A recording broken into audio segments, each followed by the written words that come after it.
you can start. Can you just zoom your file? It's very small. Yeah.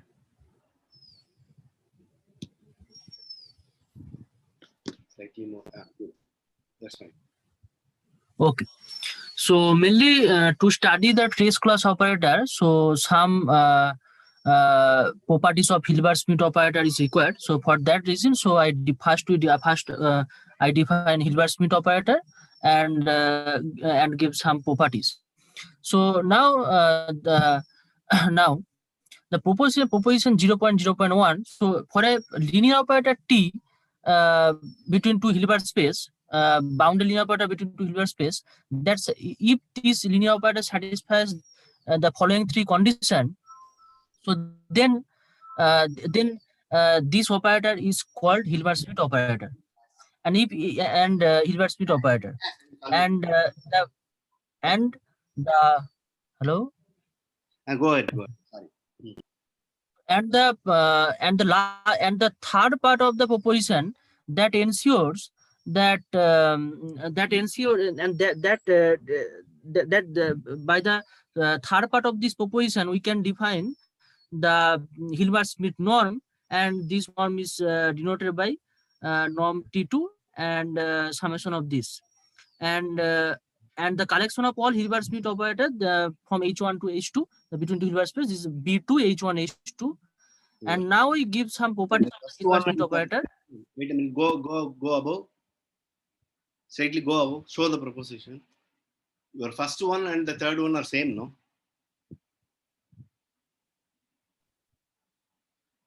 Statement. No, the first one statement is the for some orthonormal basis, and the third is also with this sum being independent of the chosen of orthonormal basis. Okay, for every orthonormal basis. Yes. That means it's true for every orthonormal basis. Is that right? Yes. So okay, and that's why the norm is. You are using the same EN, so that is why it's confusing. It's true for any other orthonormal basis. That's what you want to say, I believe. So that's why the norm is well defined. Okay. So now we give some properties, and that is required to study trace class operator. So suppose T be a bounded linear operator between two Hilbert space and S be same, and if T is Hilbert-Smith operator, so that their adjoint T star is also self-adjoint operator, and moreover the norm, the Hilbert-Smith norm of T star and T, that's the same, and that is greater than or equals to the usual norm of operator. And if S or T is a Hilbert-Smith operator, so then ST is again Hilbert-Smith operator, and the Hilbert-Smith operator, this is the subspace of the compact operator, and if T is compact operator, so then T is Hilbert-Smith operator if and only the series corresponding to singular values that convergence, and in fact the Hilbert-Smith operator and the norm of the Hilbert-Smith operator, the square, that is equal to the sum of the corresponding to singular value of the series, the sum of the series of corresponding to singular values of capital T. And now we prove the following proposition, then we define the trace class operator. So let capital T belongs to a bounded linear operator on Hilbert space H. So then T is compact. So then the series corresponding to singular values that convergent. And can you just recall what is singular value? It's better, no? People will. Okay, so okay, so okay.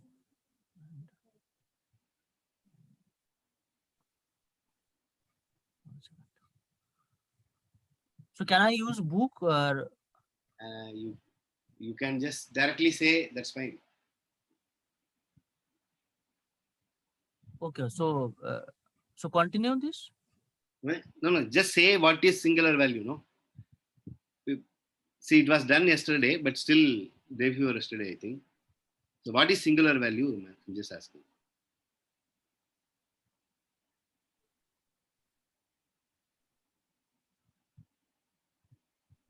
Singular values are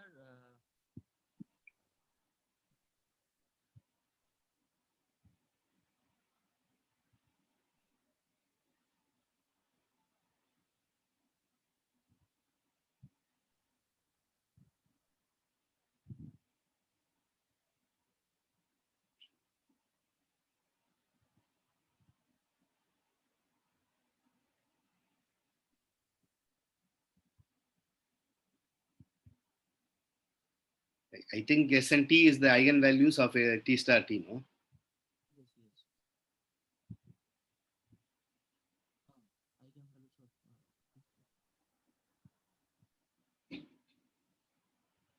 of T star T there.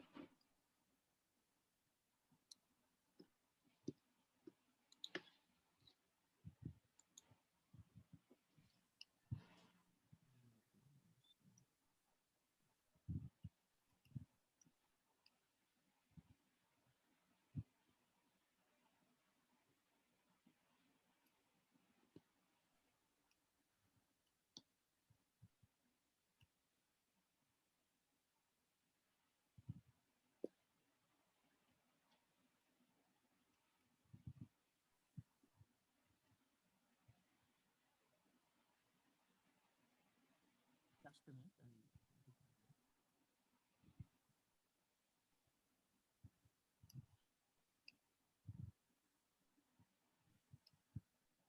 What happened?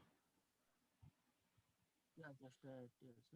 Singular value, the essence, so that's our eigenvalues, and that are What?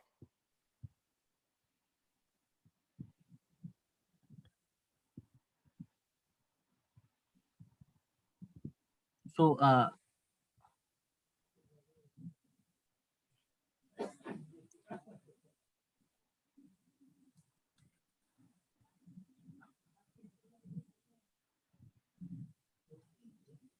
so basically this is the singular values of the non increasing arrangement of the eigenvalues of T star T.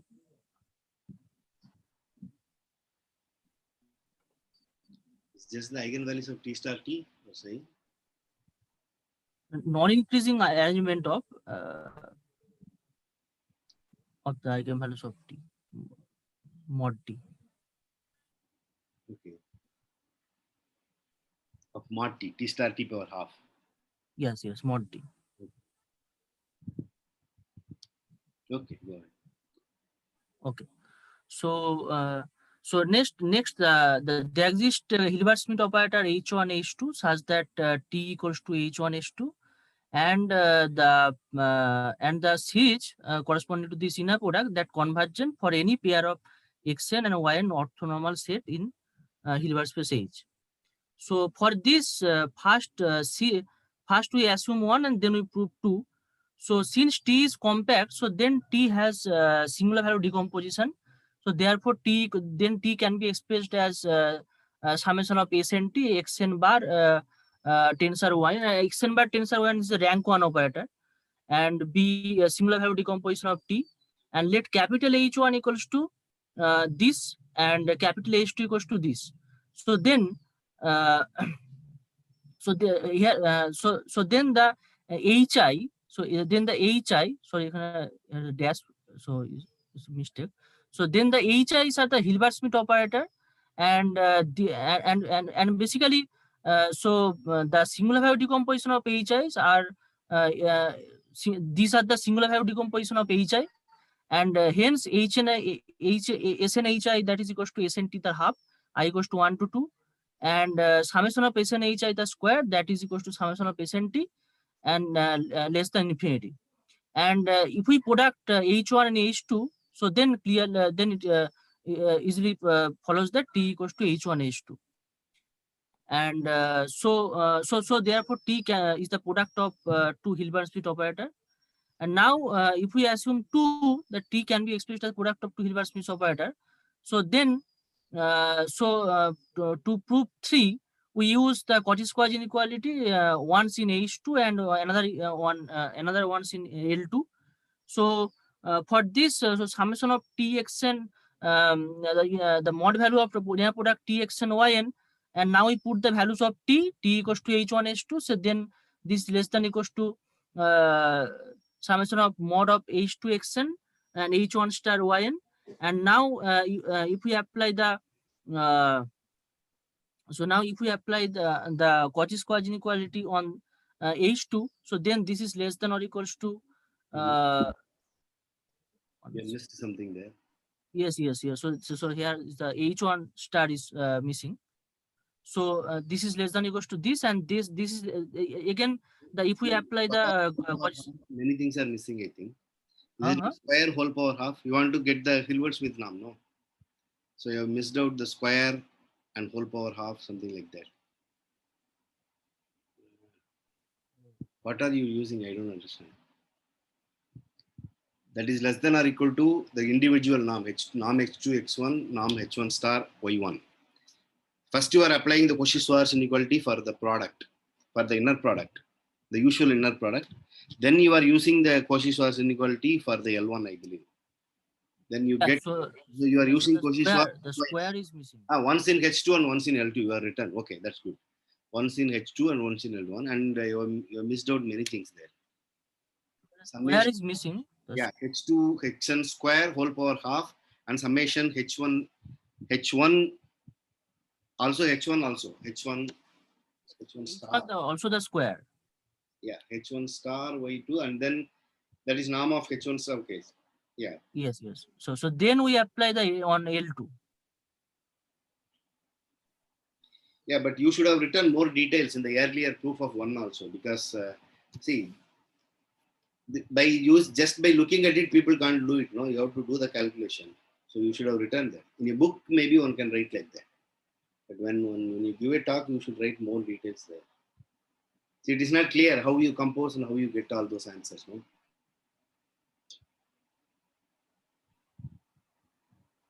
Anyway, I hope people will go and verify that. Sit down and verify. So since so the H2 and H1 star both are Hilbert-Smith operator, so this is less than finite, therefore is finite.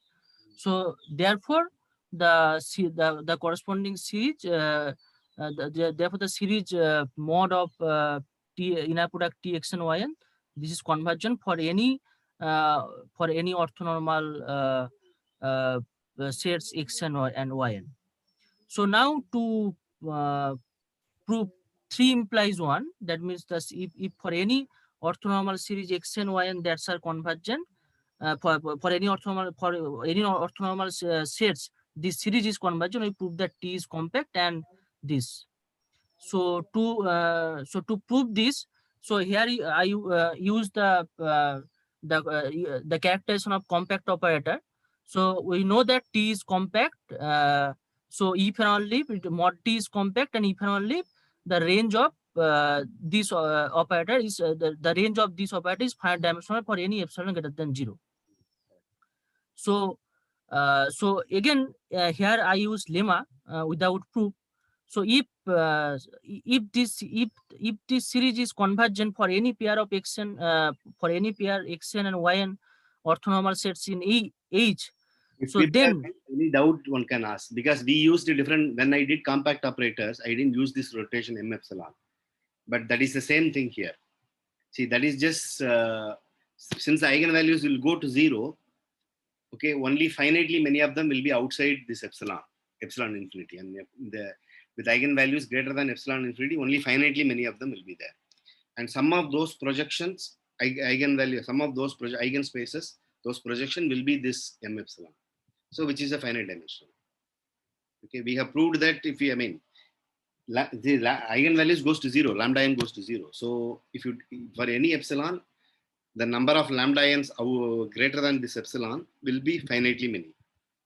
And those corresponding eigenspaces are finite dimensional spaces. So if you add all those things, you will get a finite dimensional space. That is precisely this M epsilon. Okay. Now this is for because I used it when I did compact operator. I didn't use this notation in epsilon, so that's why. Anyway, go ahead. Yeah, you can.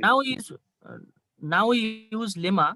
So if this series is convergent, so for any pair xn and yn of orthonormal set in H, so then the space m epsilon, this is finite dimensional, and so this is epsilon. So now, so if the condition 3 is whole, so therefore the series is convergent. So then by above lemma, the T is compact, and since T is compact, so then by singular value decomposition we can write T equals to this, and where xn and yn, xn is orthonormal basis of Carty whole power, and yn is orthonormal basis of Carty star whole power.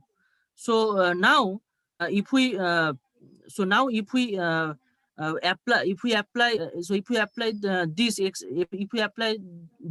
and yn on if we apply this x and yn on the condition 3, so then we get the series corresponding to singular values that is convergent. And so now so therefore the proposition proposition 0.0.4 is holds, and if particular one linear operator T that satisfies one of these three conditions, so this linear operator is called the test class operator, and the collection of all test class operator is denoted by B1H. And so now the test class operator, now the test class, the collection of all test class operator B1H is the self-adjoint two-sided ideal in BH. So easily to verify that is a vector space. So now so using the above proposition, we show that this is the two-sided ideal, and so for proof of the two-sided ideal, so first so for the two-sided ideal, first is the self-adjoint two-sided ideal. We prove that. So mainly first, so let a operator T belongs to B1H and a operator S belongs to BH. So S belongs to BH. So now we prove that the ST that is belongs to B1H. ST belongs to B1H. So now, so since T belongs to B1H, so then proposition then proposition 0.0.4 by 2, the statement 2. So there exists Hilbert space H1 H2 such that T equals to H1 H2. So now if we multiply S from left, so ST equals to S H1 H2. So since H1 is Hilbert-Smith operator, so therefore SH1 is also Hilbert-Smith operator from the above proposition by B. So proposition 0.0.3 by B. So therefore ST can be expressed as the product of two Hilbert-Smith operator. So therefore ST is the test class operator. So therefore ST belongs to B1H. So therefore ST is a two-sided ideal. And similarly so therefore ST is a two-sided ideal. And now for T star, so now we prove that T star is also belongs to B1H. So for T star, so we apply the statement 3 for proposition 0.0.4. So now this series is convergent, that is equivalent to the series T star x, the mod of T star xn yn, that is convergent. So for any pair of x and yn of orthonormal set in H. So therefore the T star is also test class operator. So therefore the B1H, so therefore B1H is a self-adjoint two-sided ideal in BH. So now we prove the theorem 0.0.7. So if capital T is the trace class operator, so then the sum Txn is absolutely convergent for any orthonormal basis xn in H, and this sum is independent of the orthonormal basis xn and this sum is called, and this sum of this series is called the trace of capital T, and is denoted by trace T. And then we prove that if T belongs to trace class operator and A belongs to BH, so then trace of AT equals to trace of TA.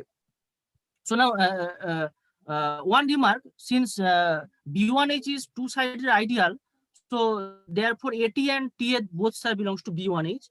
So so for this, for that we can define the trace of AT and trace of TA. Now we prove that trace of AT equals to trace of TA, and in particular case, trace of UT U star, that is equals to trace T for any unitary operator U. So first we prove that the theorem 0.0.71 part 1. So if T is trace class operator, then the sum is absolutely convergent for any orthonormal series. And so this is follows from directly the proposition 0.0.3, the last part. So if we put the xn and yn as the same, so then this series is absolutely convergent. So now so this series is absolutely convergent, and if we, so this series is absolutely convergent. And now now we prove that this is independent of the choice of xn. This is independent of the choice of xn. So for this so for this we consider three cases. So case 1, case 2, case 3. So first we consider T greater than equals to 0, and then we consider the T equals to T star, and then we consider arbitrary operator, and using the Cartesian decomposition, that means T can be expressed as the sum of two self-adjoint operator. So first T greater than equals to 0. So in this case, if T greater than equals to 0, so in this case, it follows that proposition 0.0.4 again, and the proposition 0.0.3 C, and that T to the power half, that is belongs to the T to the power half. This is belongs to this is the Hilbert-Smith operator, and so since T to the power half, this is the Hilbert-Smith operator. So so the first proposition, the proposition 0.0.1, the three, the statement 3. So this sum is this sum is not dependent on a particular choice of En. So using these three, using the statement of 3, it is follows that the sum of the series is independent of the choice of xn. And now if T equals to T star, so so first observe that T plus, that is the T plus equals to this operator, and T minus equals to this operator. So these are the also trace class operator, because the trace class, the collection of all trace class operator B1H is that both two-sided are self-adjoint ideal. So therefore T plus T minus also belongs to B1H. So therefore T plus T minus are the trace class operator. So it trace class operator, and since T plus and T minus that's greater than equals to 0, so therefore both T plus minus are the so therefore for both so the case 1, that both T plus minus, and consequently also also this is true for T, and the trace of T that is independent of the orthonormal basis. And if we consider the case 3, the T is arbitrary operator, so then by Cartesian decomposition we can express T equals to as a sum of two self-adjoint operator. So if we apply the case 2, so case 2, so then since so we prove that in case 2 the sum of this series is independent of the choice of orthonormal basis. So therefore also it is true for arbitrary T operator. And so now we prove the proposition 2. So particular, so here also we consider 3 cases.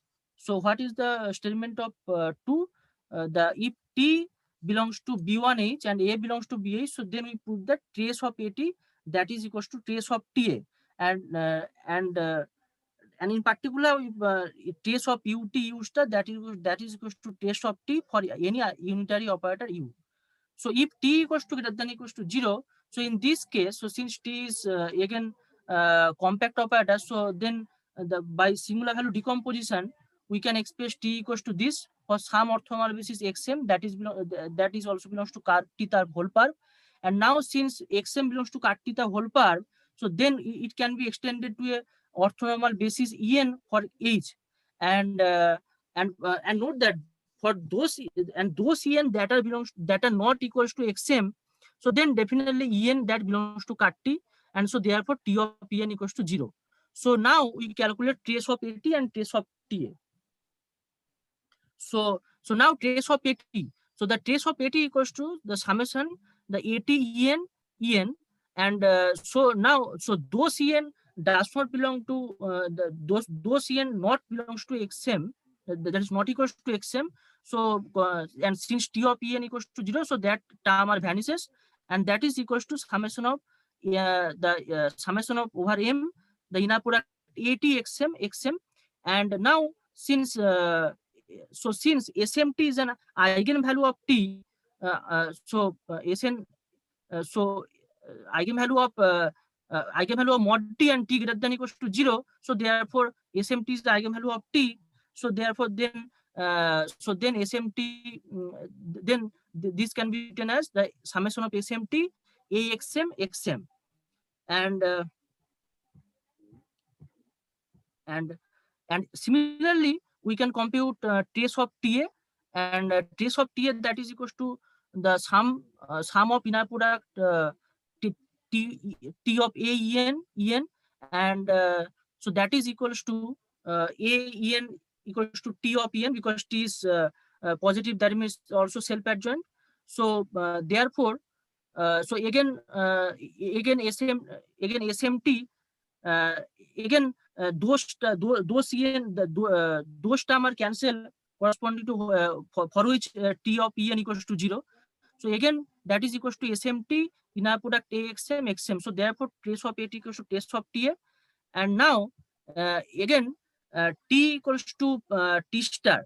Case 2, if T equals to T star, so again since T plus minus that's are positive, so therefore this is true for so then by case 1 the result is true for T plus minus, and since T equals to T plus minus T minus, so therefore the and trace is a linear operator, also, so therefore the trace of TA equals to trace of AT, this is holds also for case 2. And now again by similar procedure, so if T is arbitrary, so then then by Cartesian decomposition T can be expressed as the sum of two self-adjoint operator, and then we apply the case 2. So that's it.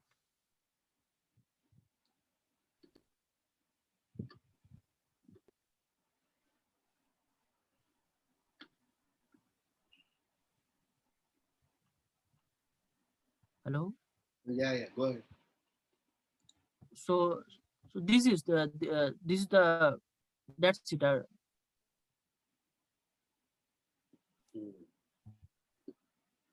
You are done? Yes.